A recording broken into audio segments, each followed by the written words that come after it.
The Culture Xperience.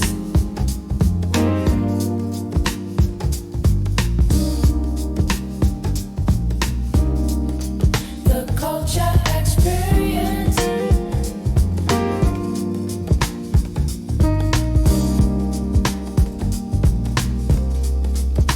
You're listening to The Culture Experience with Mel Bruce. I'm Mel Tillar, your host. I'm thrilled to be with you today. Today's guest, one of my favorite people.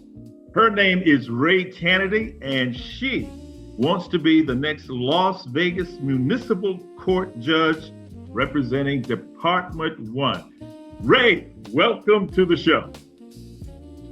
Having me, Mel. You are one of my favorite interviewers, so it's kismet. I am so happy to be back on the show. That is fantastic. Rae, why should people vote for you? Well, I think there's a ton of reasons, but I'll give you a couple just to start. When people ask me what kind of qualities you want in a judge, we start first with you want them to have experience. And so I have represented individuals in criminal court. I was a former public defender for 8 years, so I have handled every type of case that Las Vegas Municipal Court handles. And for those folks that don't know what Las Vegas Municipal Court does, they handle all criminal misdemeanors that occur within the city limits. So those are the low-level criminal offenses, things like theft, battery, first offense, DUI, domestic violence, things like that. One of the second most important things you want a judge to have is temperament, right? You want judges to be respectful to the folks who come before them. You want them to be fair and impartial, and understand that individuals are human. So you want them to have empathy and compassion. I have a master's degree in social work. I have always recognized the inherent dignity in human beings, and I'm also a trained mediator. So that distinguishes me from my opponents right there. I have additional education and training that they don't have. But then beyond that, there are skills that judges need to have that the public, I think, don't realize, which is you want them to have management experience because they actually manage all of the staff in their courtroom. And I have 15 years of management experience.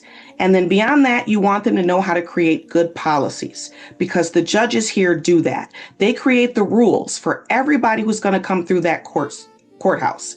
And I've been doing that as well for 20 years. So I think I am the absolute best candidate for Las Vegas Municipal Court judge. So I like what you said. What made you decide to run? What inspired you to run? I actually had no intentions of running, Mel. So when I moved here to Las Vegas, I came here to do court administration. And what that essentially is it's all the behind the scenes stuff of a courthouse. Court administrators supervise all of the court personnel, everybody besides the judges, and they create the policies for that court. Or so I thought, because that's how it was in Wisconsin, where I came from doing court administration. But when I got here, I realized that it's actually the judges that create the policy. The court administrators simply put those policy ideas in front of the judges, and the judges say yes or no. So when I got to Las Vegas Municipal Court as an administrator, I kept bringing policies to the judges that I really believed would help our community. And the answer invariably was no. So things like reminding people about their court appearances, which is the same thing that your doctor does so that you don't forget.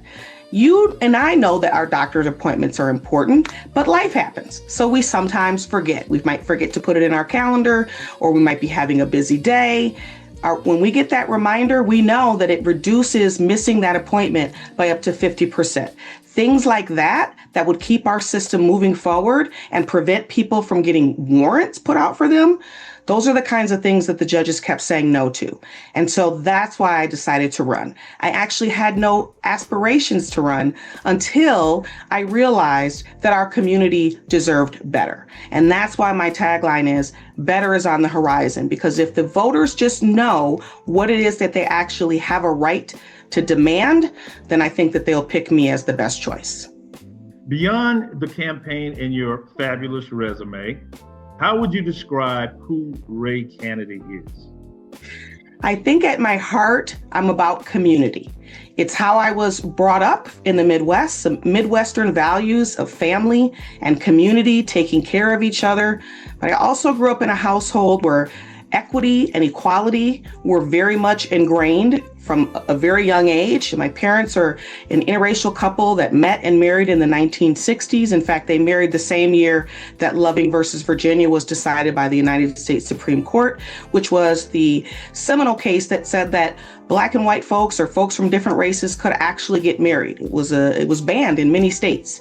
And so my parents made sure that we understood the difference between equity, which is giving individuals those tools they need to succeed and have a level playing field, and equality, right? Which is giving everyone everything the same so that they can succeed. So those differences I knew from a very young age. And so that was ingrained in me. It's not a coincidence that me and my three sisters all went into helping professions. We all have a social work degree, and we're all in the helping professions.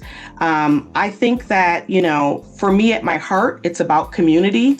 I think that municipal court, in particular for the city of Las Vegas, is the court that is closest to the community. It should be returned to the community. And what I mean by that is that the community should not only be aware of what's happening in that court, but they should be allowed and feel welcome to come in and observe at any time, and also have a say in how that court is run. And so once I'm elected, I will make sure that the courthouse doors are open. Courtroom doors should not be locked. People should feel welcome when they come in to observe. And I intend to create a community advisory council so that members from our community leaders and experts in private industry can help inform how we can make our court the best court that it can be. I love that. That sounds like a best practices kind of initiative. Can you give us a little bit of history on that? Absolutely. It is best practice, Mel, and I love that you said that. So, when I was in graduate school, I had a ton of classmates say, Rae, your mind really thinks more along the lines of policy. You really should go into policy. And I was young and I didn't know what policy was. It just sounded boring. So I said, no. Snore. I don't want to deal with policy. I want to be on the front lines with my clients. I want to be where the action is. And I didn't understand at that time that policy dictates everything that we do. So it wasn't until I had graduated law school and I was a manager with the public defender's office, and somebody reintroduced policy to me. And for whatever reason at that point, I could hear them. And I was lucky enough that the person who reintroduced that concept to me reintroduced it by telling me about how, with the stroke of a pen, you can change the rules for not just your one client, but for thousands of clients, and that you want to do it in a way that is you have ingrained into that rule best practices, and you have made sure that it includes what the research tells us is the best way to address crime. And so I feel so lucky that that person helped me create and implement what we refer to as evidence-based or research-based decision making.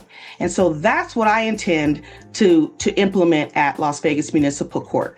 For the past, I would say 15 years, I've been studying what we have done over the past 70 years of research with criminal justice. What does the research tell us are the most effective ways to address crime? Unfortunately, we don't integrate those enough into our criminal legal system. When judges get elected, too often they feel like their gut is the best litmus test for determining how to make decisions.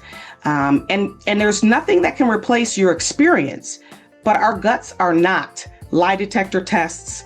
They're not infallible, and they are nowhere near as reliable as the research that we have that tells us how we should effectively address crime. When we put those things into place, we create productive citizens, we improve public safety, we make our city much more prosperous. And so that is what I intend to do. I intend to, and I'm well versed on what the research tells us is the effective ways that we need to address a crime in our city.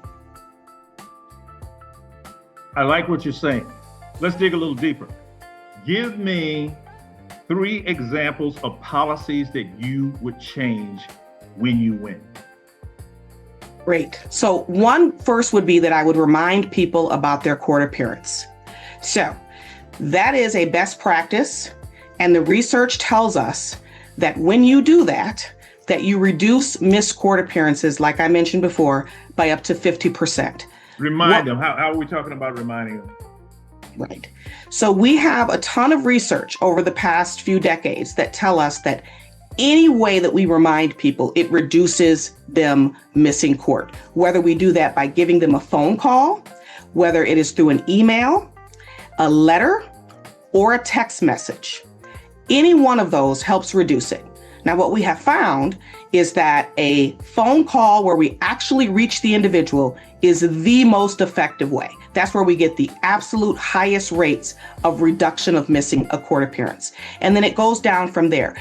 But the lowest reduction is still almost 25%. And that's when you send that letter. And that's only because in a city like Las Vegas, people move quite frequently. So by the time that letter goes out, somebody may have moved. But because people still have folks who they know might live there, or they have a forwarding address, it still reduces them missing court by 25%. So day one, that's what I would do. Remind people about their court appearance, because I know that it is effective and it is extremely low cost to do that, especially when you make the phone call. Now, when I work there as an administrator, I know that we have the personnel and the infrastructure to do that. This wouldn't require us or the municipal court to hire any additional staff. It wouldn't require them to be retrained in any way. There is already a base of customer service folks that make these calls already in terms of reminding people about their fines and fees. It would require nothing more to simply make a call to remind them about their court appearance. Second sort of example would be implementing an evidence-based probation system. That's something that I had already started before I left. And the way that you do that is you train your probation officers, and in municipal court's case, we call them compliance officers, but you train them and you get them trained to assess individuals as they are placed on probation to determine their risk, how well they will do on probation, and what their needs are. So when individuals are placed on probation, you automatically will know who are my highest risk individuals, the individuals that I know need more of my attention and more resources, and who are my lower risk individuals, the individuals who are probably going to do okay. Even if I don't have time to pour a lot into them, they're going to be fine because they already have, a ton of protective factors around them. Things like they're probably already employed, they already have stable housing, they have friends and family to support them. I don't need to put a lot of my time and energy into them. They're going to be okay. Those are not the individuals we need to worry about in our community. It's these other folks that I need to send to job training or counseling or whatever other services we have in our community. Right now at Las Vegas Municipal Court, everybody who's placed on probation is given the same amount of attention because they don't know who needs what. And before I left, I had trained all of the compliance officers to do that assessment. So they have the ability to do it. They just aren't implementing that right now. And that's something that I would do also on day one. The compliance officer assigned to my courtroom will assess everyone so that we know who needs what and they're actually getting what they need. So at the end of that probation period, they have received the kinds of services they need so that they can be productive. And then the third thing that we can do is when individuals are arrested, the judge has to make a decision. Who should we release back out into the community and who needs to stay in jail in order to make sure that they're going to come back to court and keep our community safe? Because those are the only two reasons under our law that you should make people put up money to be released. Those are the only two reasons that are allowable under our law. Right? You can't keep people in jail just because they've upset you, or you don't like their behavior, or maybe they were belligerent to the police. Those are not reasons that we take away people's liberty, right? So we have a tool in the state of Nevada. It is a tool that was created by a committee that the Nevada Supreme Court put together. And once they created that tool, the Nevada Supreme Court put out an order that said every court in Nevada must use this tool. It is a tool that we have at the municipal court misdemeanor level that is based in research. It looks at all of those factors that we know are tied to the success of an individual being released after they've been arrested. And you get a score, and it puts you on this spectrum of higher risk to lower risk of being released and reoffending or failing to come back to court. We need to make sure that we maintain fidelity to that tool because it's based in research. It is 1,000,000% more effective than any judge's gut by just simply looking at someone. When we look at someone and say, let me just size this person up and see whether I think they're going to come back to court or stay out of trouble. All of our biases, whether we realize it or not, come into play. Because what we're looking at are things that we think make us determine whether somebody is going to come back to court or stay out of trouble, and those things have nothing to do with it. So whether they're being respectful to me as a judge, right? What they're wearing, those things have absolutely nothing to do. Somebody can be in court and be the most respectful and then go out and commit heinous crimes. Yes. Those things have absolutely no correlation to whether or not they're a risk to our community. So we need to maintain fidelity to that tool, right? Use what the 70 plus years of research tells us are effective in making those decisions. And so I often say, I lead with data, I lead with what the research tells me, and then I follow with compassion because I understand that we're still dealing with human beings.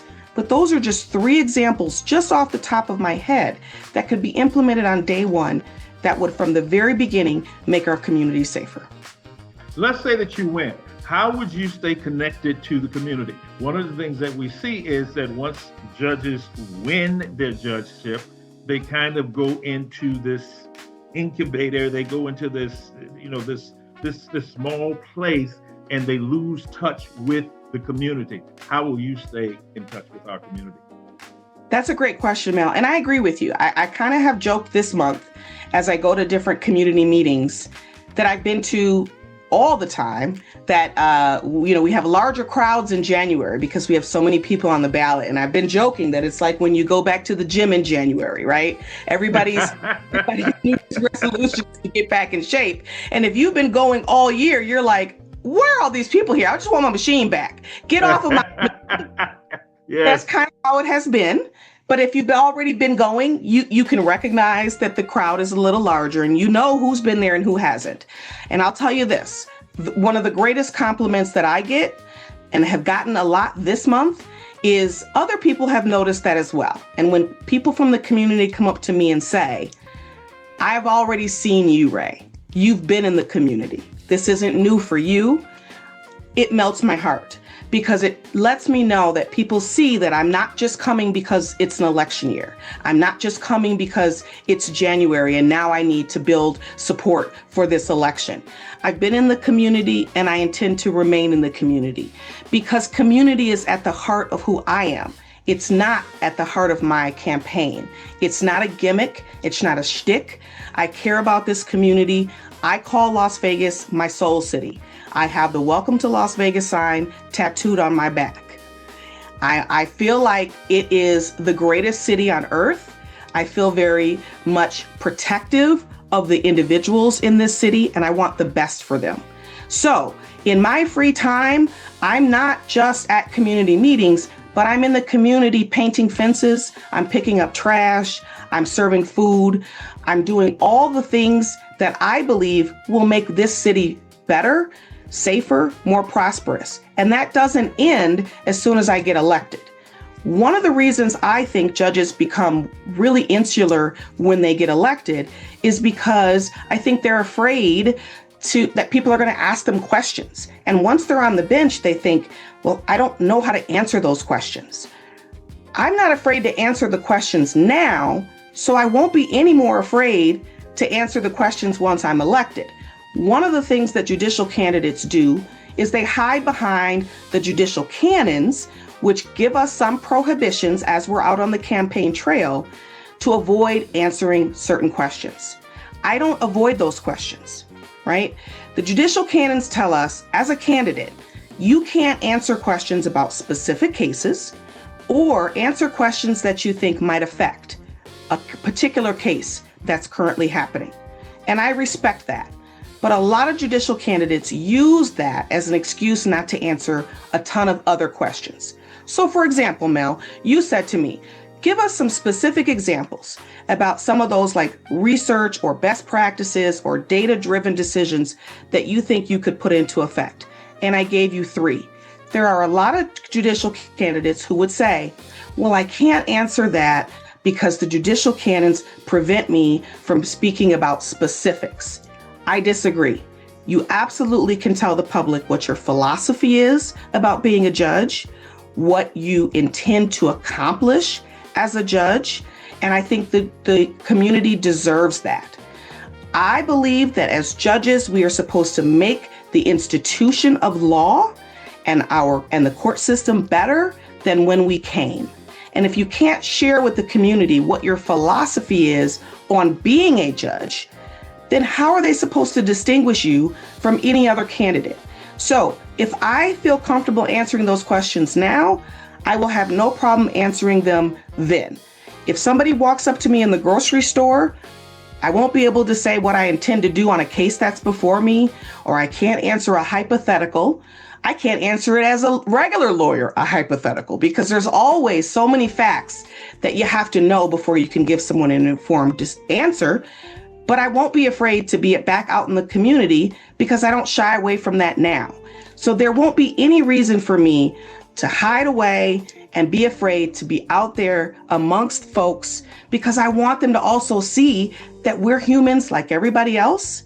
I want young folks to see that they can aspire to be a judge, because if I'm elected, I'm also going to be making history as the first Black woman elected to this court. I want our community, and especially our young folks, to see that it can be done, and that that person will come back into the community to be around everyone, to show them that I'm human, I'm just like them, and I want to be a role model so that others can follow in my footsteps. So I was talking to a judge recently, and we were talking about human biases, and he made a very definitive statement. The judicial system is biased against Black and brown people. So if you feel that statement is correct, tell us how you plan to impact that. So I think that is, overall, there's no reason to suggest that that statement is not incorrect when you look at the data, Yes. right? So Yes. I lead with data and I follow with compassion. So when we look at the data, we make a very strong argument that that is true. We look at the percentage of folks who are arrested, the percentage of folks who are convicted, their sentences. In every category, right? Black and brown folks are overrepresented. So one of 2 things is happening. Either you have to believe that Black and brown folks commit more crimes, or you have to believe that there's bias in our system, right? Now, Yes. When you take a look at the data does not support that Black and brown folks commit more crimes. The data does not support that proposition. So now we're left with the fact that there's bias in our system, right? The reason why I say I follow with compassion is because I understand why there's bias in our system, right? Because there's bias in our society. And you can't help but have bias when that is infused into a ton of the things that we see and hear as we grow up, right? And sometimes It's not even explicit where you're told to think negatively about a particular group. Sometimes it's simply the absence of that group in what you see and hear. When you only see one group being shown as the example of good, as the example of beauty, as the example of intelligence, and there's an absence of other groups, you get one message from that.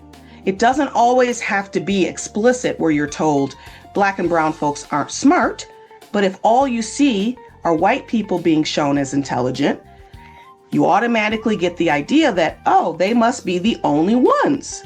So it is the way in which we're raised, it's the messages that we get, it's the imagery, all of that is combined, And we're human. We take all of that in, and our brain, again, research suggests that our brain categorizes things just because it has to. We take in so much stimuli that our brain has to categorize things. And so when I was teaching at the college level, I taught a course called Cultural Diversity. And I had to explain to people that bias is actually natural. Our brain does it inherently, right? When you think about when like a 2 or 3 year old child starts to talk, right? And one of the first kind of animals that they encounter are either like cats or dogs. So they get familiar with what a dog is.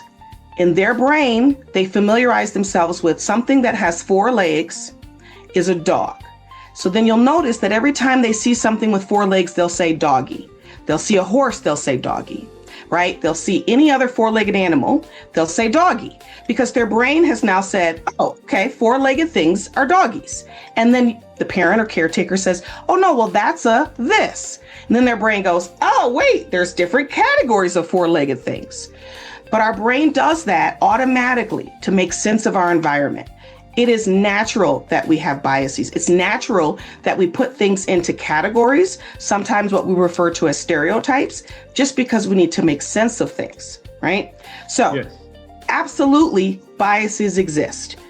I don't have a problem with somebody that says, I have biases, because I know that that person is always going to try and check those biases and make sure that they're not influencing their decisions.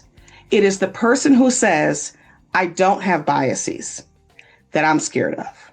It's the person that wants to fight against human nature and not acknowledge that biases exist that I'm more scared of, because they don't understand how much those thoughts, those subconscious thoughts can affect their decision making. So I think if people just embrace the inherent nature of how our brain works, a lot of this we could actually deal with on a much easier basis.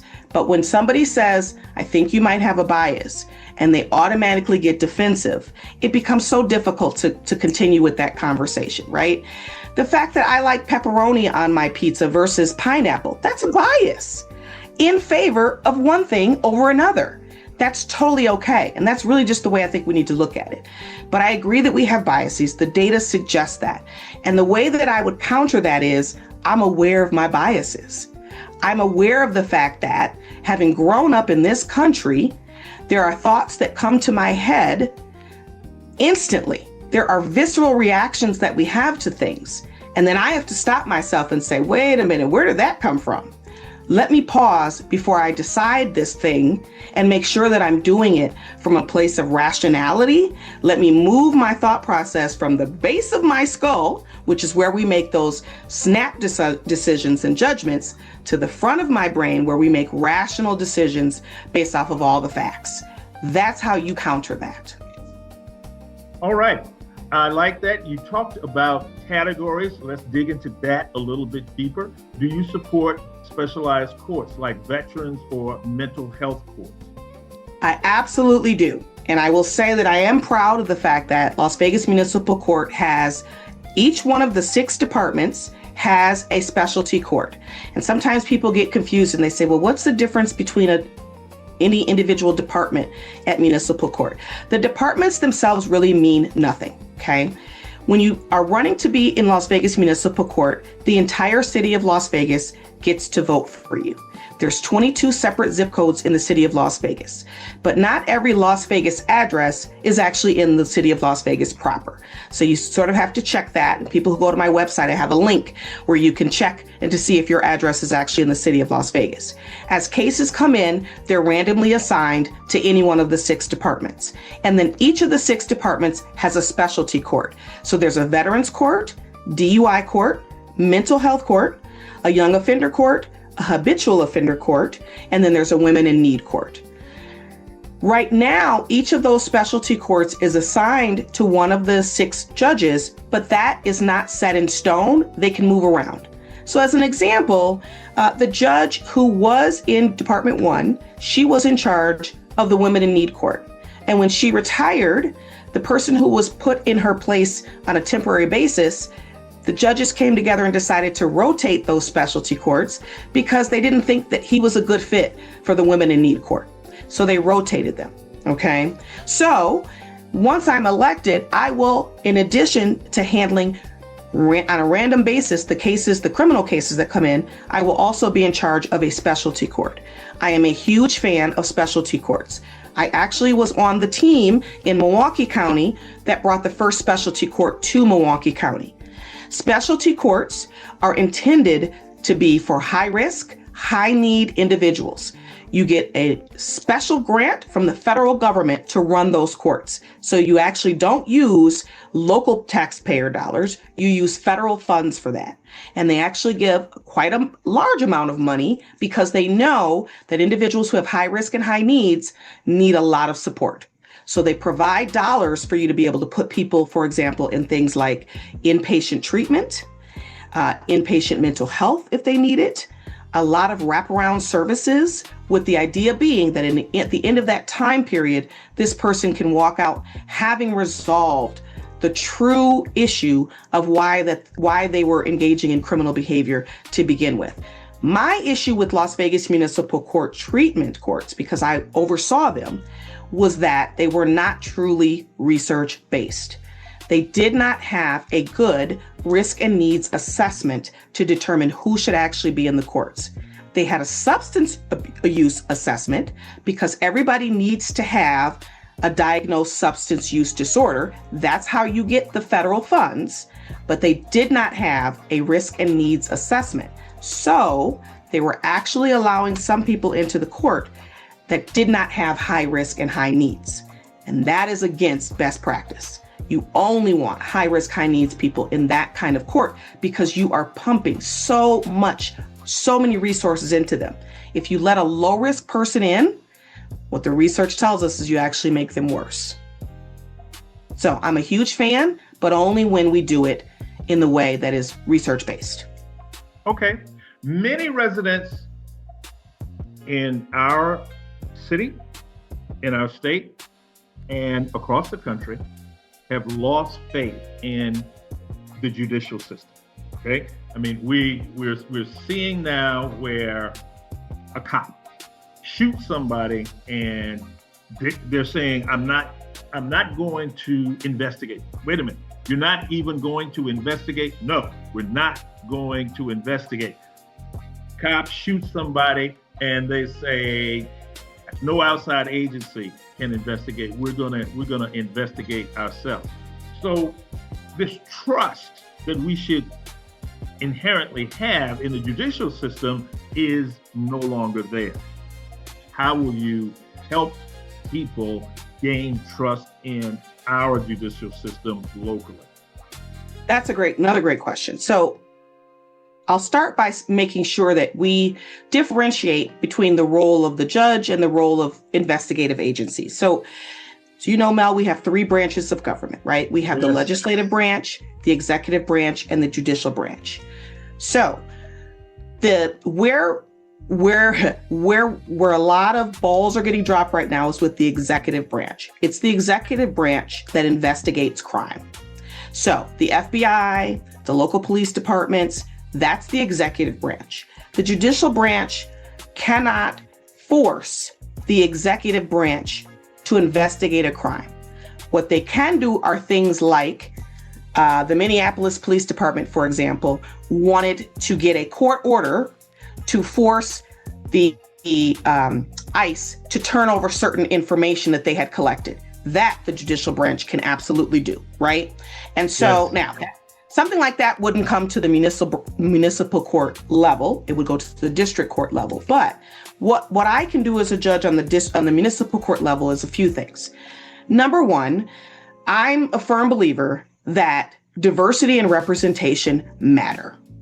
And one of the things that I tried to help the judges understand when I worked there as an administrator is that courthouses, I don't care how pretty they are, I don't care how new they are, they themselves carry history. And when people walk into them, we have to understand that there's a history that comes with that, whether it is that person's own history of having bad experiences before, or whether it's the history of their family and friends. And we need to recognize that and acknowledge it, and then not continue to perpetuate it. One of the things that assists with that trust is, one, having people in that courthouse that look like and are reflective of the rich diversity of our city. If you walk into any space and no one in there looks like you can't relate to anyone in that space, you're not going to trust that space. It is just that simple. And so it's important that our courthouse is reflective of our city's diversity. That's number one. And so that would happen if I were elected, because again, we have never had a Black female judge sit in that space.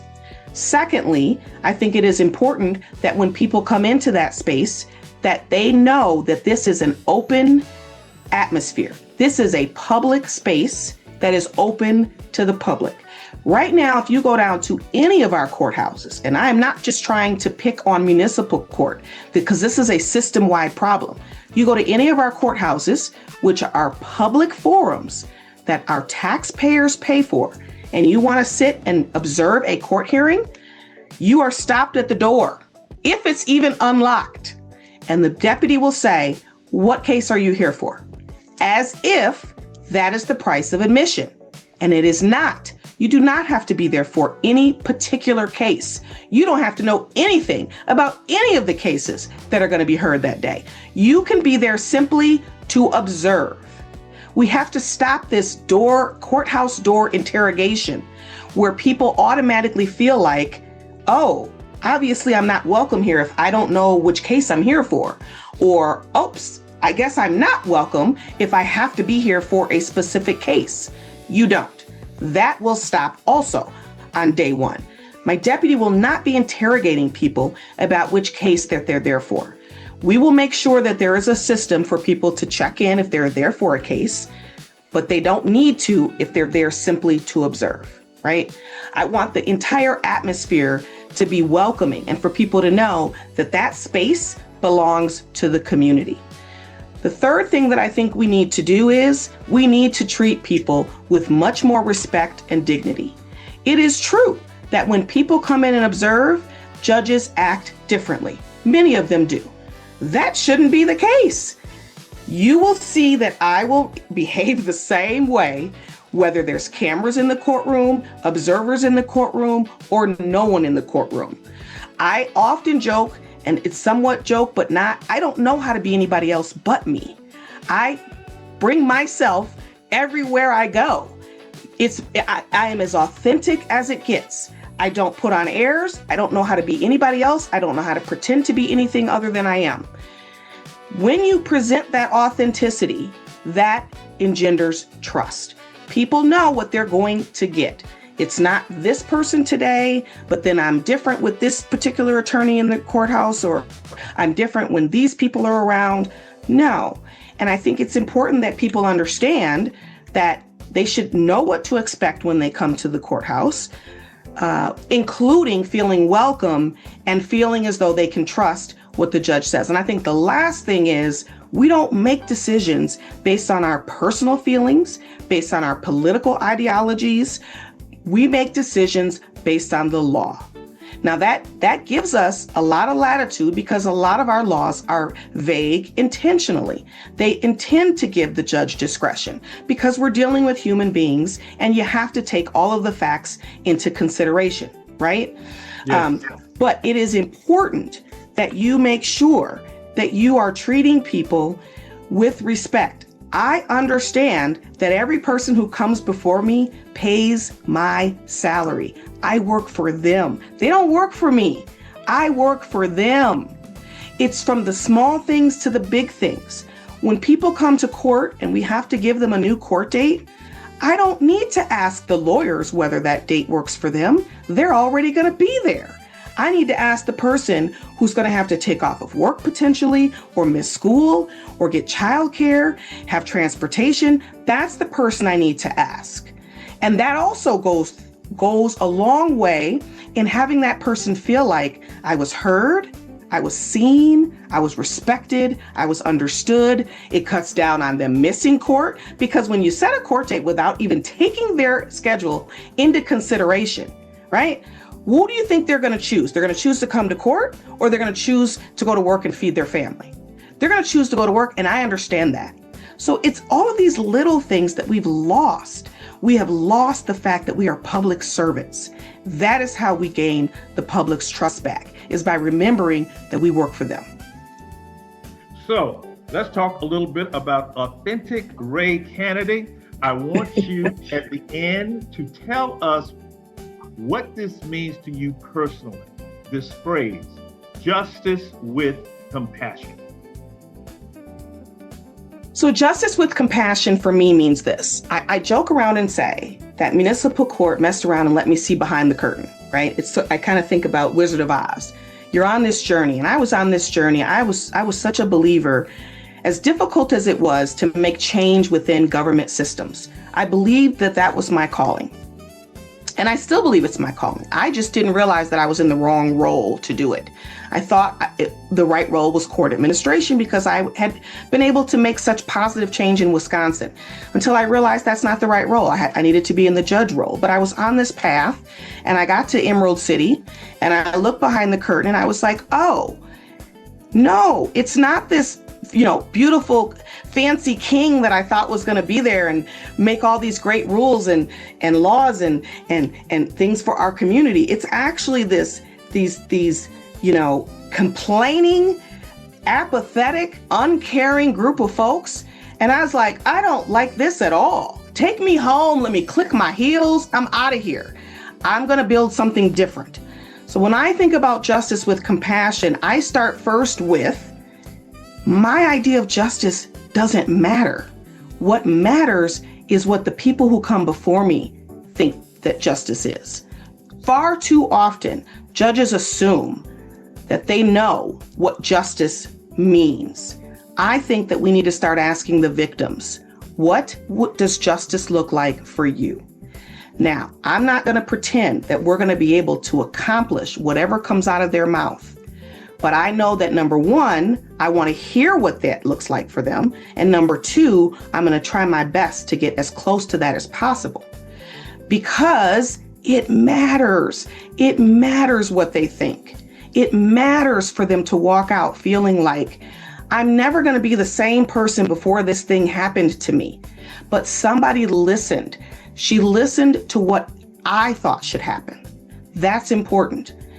Having been a criminal defense attorney for 8 years, when I would ask my clients, because sometimes you got to level set. Sometimes you have these clients that have an outrageous idea of what they think is about to happen, right? No, sir, you ran into somebody's house and burglarized them and terrorized them. You're not getting probation. So I would ask my clients at the beginning, let's level set. What do you think it would be the appropriate response to this? More often than not, what they said was way more harsh than what I knew the judge was going to give. When I go and talk to classes and speak to kids, I often do the State versus Goldilocks, because she went in the Three Bears house and just wreaked havoc, right? And I say to the kids, well, what should be the response to her behavior? I mean, kids are rough, okay? Kids will go to prison for life, okay? Yes.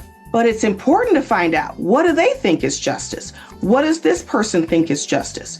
Because when you get their feeling about justice, right, they feel like they've been heard. And I handled so many cases where I might have gotten them the perfect result. The case was dismissed. But if I didn't have time to hear their story, they didn't feel satisfied. Versus I handled homicides that went to trial, spent tons of time with this person, but didn't get the result I wish I could have gotten. And they said to me, you're the best lawyer I've ever had. Why? Because they felt heard. That's what it's about. So justice, in my opinion, is not my definition. It's the definition of the people who come before me. And I need to have enough humility and compassion to ask the question and then do what is being asked of me. That's what I think my job is. As always, I've enjoyed having you on the show. What would you like to leave our listening audience with? I would like to humbly ask for the support of the city of Las Vegas to become your next Las Vegas Municipal Court judge in Department 1. I will sort of repeat what I said during my campaign kickoff, which is, I will make everyone proud. I will make information transparent so that you will know exactly what's going on with the court. I will make our court more efficient by implementing research-based decisions and best practices that will make people more productive and our community safer. And I will make sure that our court is more innovative so that we are moving forward into the future.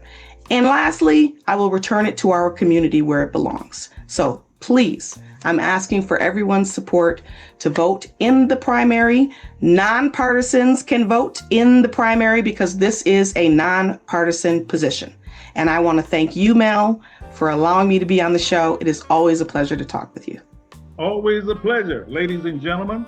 She's a candidate for the Las Vegas Municipal Court Judge Department 1. Her name is Rae Canady. And you've been listening to the Culture Experience with Mel Bruce. I'm Mel Tillar. Until the next time, please remember, support our culture. The Culture Experience.